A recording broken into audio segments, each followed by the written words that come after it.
শত্রুতা। একজন মানুষ অন্য মানুষের সাথে শত্রুতা করে বসেন।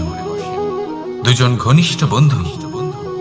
এমনও এক সময় আসতে পারে যখন এনারা একে অপরের শত্রু হয়ে ওঠেন। এর অনেকগুলো কারণ হতে পারে, কিন্তু মূল কারণ হলো আলোচনা। আগে হ্যাঁ, আপনি যদি কারোর বিষয়ে আলোচনা করেন তাহলে সে আপনার শত্রু হয়ে যেতে পারে। এবার মনে একটা প্রশ্ন আসতে পারে যে এটা কিভাবে সম্ভব হতে পারে? আলোচনা, এটা তো অত্যন্ত জরুরি। যদি আমি নিজের বন্ধুর খারাপ কাজের বিষয়ে আলোচনাই না করি তাহলে সে শুধরবে কি করে? এ কথা সত্যি যে আলোচনা আবশ্যক, কিন্তু তার থেকেও বেশি গুরুত্বপূর্ণ এবং আবশ্যক হলো আপনার এই সিদ্ধান্ত এটাই যে আপনার এই আলোচনা কোন স্থানে করবেন।